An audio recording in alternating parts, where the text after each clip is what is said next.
Hi hello नमस्कार. कसे आहात सर्व? मस्त आहात ना? मस्तच राहा. तर आज आहे स्वामी विवेकानंद यांची जयंती अर्थात राष्ट्रीय युवा दिन.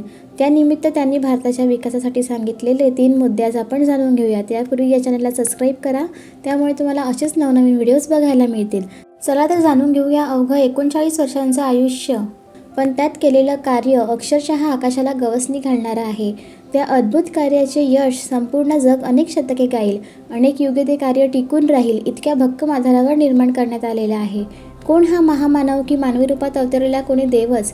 आज ज्यांची 155वी जयंती सानंद साजरी होत आहे तेच युगपुरुष, योद्धा, संन्यासी, वारळी हिंदू, श्री रामकृष्ण परमहंसांचे लाडके शिष्य नरेंद्र अर्थातच स्वामी विवेकानंद.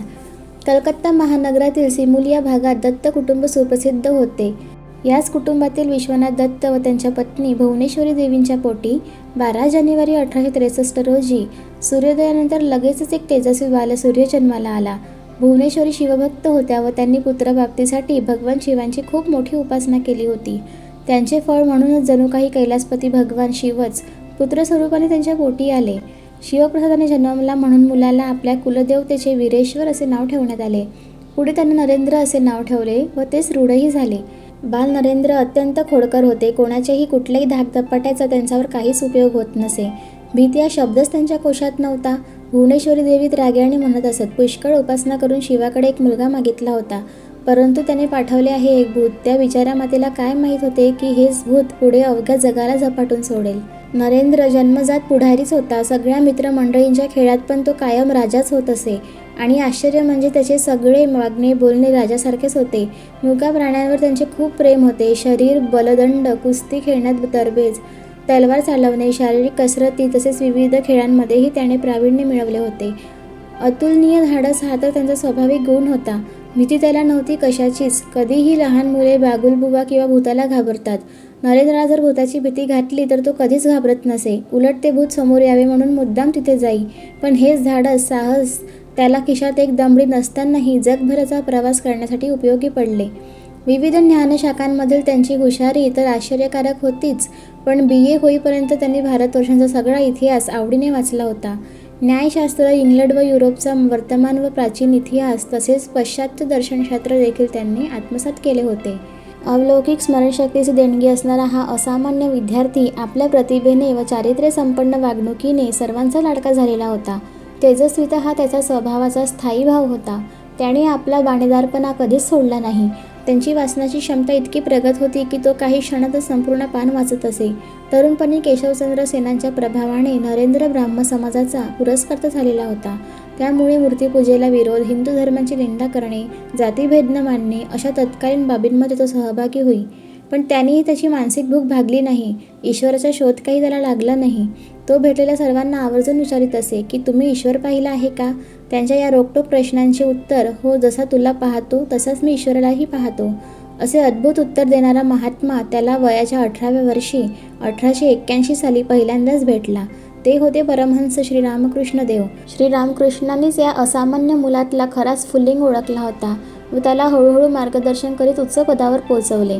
बालवयापासूनच गंभीर ध्यानात मग्न होणे, अगदी बाह्य जाणीवही लोपून त्या स्थितीत बराच काळ राहणे नरेंद्रला आपोआप जमत असत. रात्री झोपली की त्यांच्या डोळ्यासमोर विविध रंगांचे तेजस्वी बिंदू येत आणि त्यातून साकारत असे प्रकाशाचा अनोखा खेळ.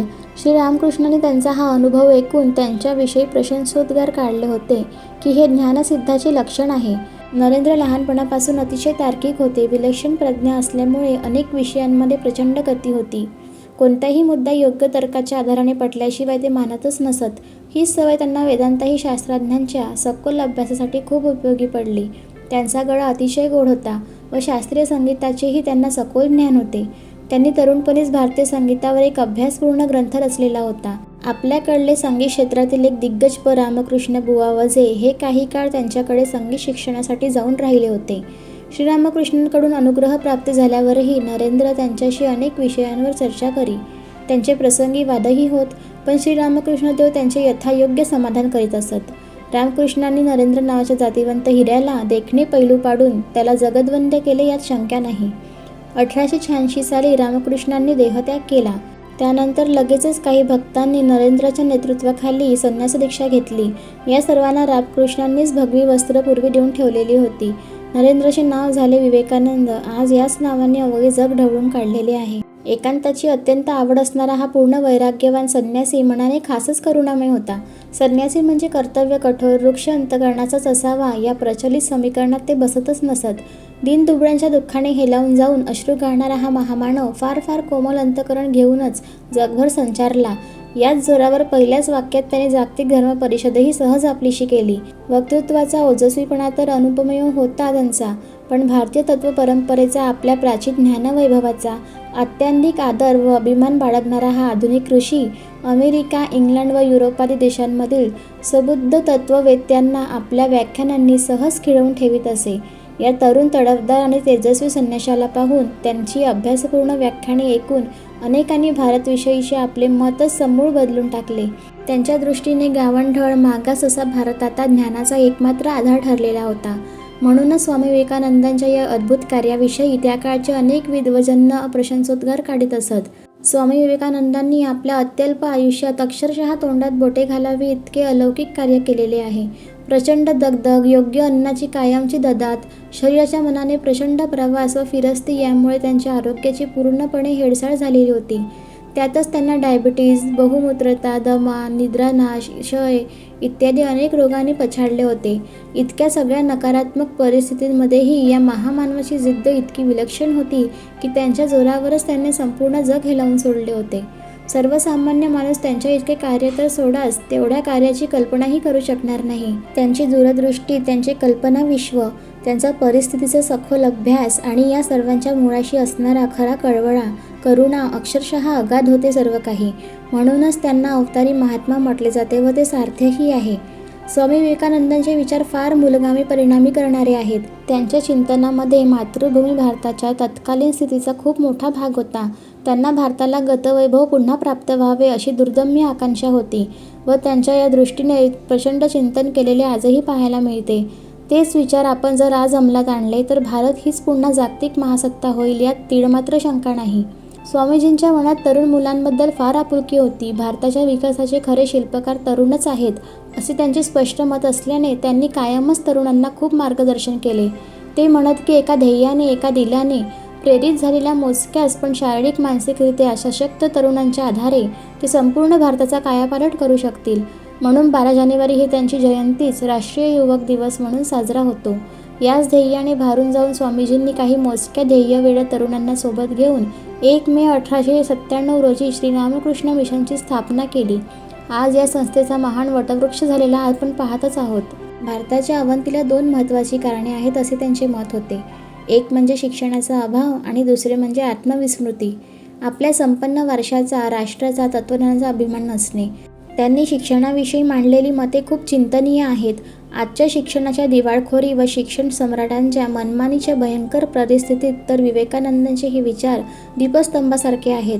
आम्ही आमची अस्मिताच हरवून बसलेलो आहोत. आजमितीस शिक्षणाच्या नावावर जो बाजार भरवला आहे आणि आम्हीच खतपाणी घालून तो वाढवतोय हे पाहून हा संन्याशी अक्षरशः ढसाढसा रडला असता.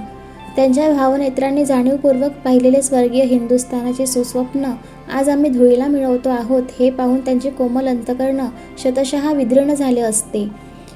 Manifestation of perfection already present in man अशी शिक्षणाची वेगळीच व्याख्या स्वामीजी करतात. पुस्तकी शिक्षणाला ते कुचकामी मांडतात. दुर्दैवाने आज आम्ही त्याच पुस्तकी व मार्कांच्या शिक्षणाला सर्वश्रेष्ठ मानून बसलेलो आहोत.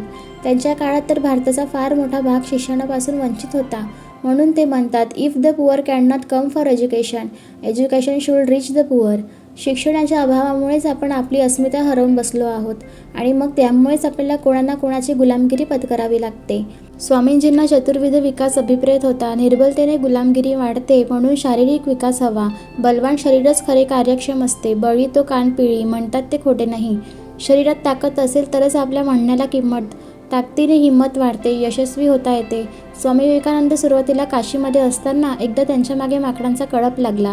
ते पळू लागले. त्यांच्यावर शेजारच्या एका संन्याशाने त्यांना सांगितले की पळू नकोस, त्यांना तोंड दे. ते ऐकून स्वामीजींनी हिमतीने मागे वळून खंबीरपणे उभे राहिले. त्यांच्याबरोबर माकडांनी पळ काढला. या प्रसंगातूनच सबलता, हिंमत आणि संकटांना न घाबरता तोंड देण्याची क्षमता याचे महत्त्व त्यांना समजले. हा शारीरिक विकास त्यांना पहिल्या स्तरावर अभिप्रेत आहे. दुसरा मानसिक विकास. मनाने खंबीरता बाळगली पाहिजे. विजिगीषू वृत्ती नसेल तर साध्या साध्या ध्येयांचीही प्राप्ती कठीण होऊन बसते. एकाग्रतेने मानसिक शक्ती वाढते, असे ते आवर्जून सांगत. एकाच ध्येयावर सर्वांगाने मन केंद्रित करण्याची सवय लावली पाहिजे. तिसरं म्हणजे सामाजिक विकास. आपणच आपल्या समाजाचे काहीतरी देणे लागतो, ही भावना दृढमूल हवी. सामाजिक विकासासाठी मातृभूमीवर अपार प्रेम व आदर हवा. समाजाप्रती आपली नैतिक बांधिलकीच आपण विसरलेलो आहोत. जोवर ही बांधिलकी पक्की होत नाही तोवर एकजूट होणारच नाही, आणि सामाजिक एकजूट नसेल तर कोणतेच राष्ट्र प्रगती करू शकणार नाही. स्वामीजींना भारताविषयी फार प्रेम होते. अमेरिकेत एका स्त्रीने त्यांना विचारले, मी तुमच्या कार्यात कशाप्रकारे मदत करू शकते? त्यावर स्वामीजींनी दिलेले उत्तर त्यांच्या हृदयातले मातृभूमीचे अपार प्रेम सांगणारे आहे. ते म्हणाले, लव्ह इंडिया. म्हणूनच हा सामाजिक विकासही फार महत्त्वाचा आहे. आणि सर्वात महत्त्वाचा आत्मिक विकास. आत्मिक विकास म्हणजे आध्यात्मिक जीवनशैली अंगीकारणे. स्वामीजी म्हणतात, आपल्या मातृभूमीच्या राष्ट्रीय जीवनाचा पाया आहे धर्म. तोच आपला मेरुदंड आहे. दुसऱ्यांकडून शिकायला जाऊन त्यांचे संपूर्ण अनुकरण करून आपले स्वातंत्र्य हरवू नका. किती सूक्ष्म दूरदृष्टी आहे पहा त्यांची. आज आम्ही आमचे स्वतत्व सोडून अमेरिकन होण्यात धन्यता मानतो आहोत. हेच करू नका म्हणून स्वामीजी 100 वर्षांपूर्वी आपल्याला जागे करीत होते.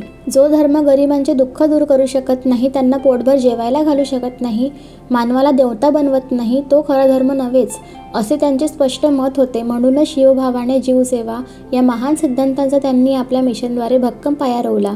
दरिद्री नारायणाची सेवा करणे हे आद्य कर्तव्य आहे, असे ते मुद्दाम म्हणत व तसेच कार्य आजही त्यांच्या संस्थेद्वारे जगभर चालू आहे. आत्मिक विकासासाठी ध्यानाचा अवलंब करणे, भक्तिभावाने प्रेरित होऊन भगवंताला आळवणे आणि सदाचारी चारित्र्य संपन्न आयुष्य असणे खूप गरजेचे आहे, असे त्यांचे म्हणणे आहे. त्यांच्या ज्ञाननेत्रांनी प्रबुद्ध भारत पाहिलेला होता. त्यांना ते स्वप्न साकारायचे होते, पण दुर्दैवाने नियतीने त्यांना तेवढा काळच दिला नाही. परंतु त्यांच्या सद्विचारांची ज्योत आजही तितकीच तेजस्वी आहे. आपल्याला सुयोग्य मार्ग दाखविण्यासाठी समर्थ आहे. त्या चिरंतर ज्योतीच्या सन्निग्ध प्रकाशात आपण सर्वांचे आयुष्य पर्यायाने संपूर्ण भारतच पुन्हा एकदा ऊर्जस्वल होईल, तेजस्वी होईल, ओजस्वी होईल आणि अवघ्या जगासाठी आदर्श ठरेल यात शंका नाही. आज स्वामीजींच्या जयंतीच्या महामंगल पर्वावर त्यांच्या तेजस्वी स्वप्नासारखे कार्य करण्यासाठी तुम्हा आम्हा तरुणांनी कटिबद्ध होऊन वर्क इज वर्कशिप म्हणून अखंड सावधानतेने प्रयत्न करायला हवेत.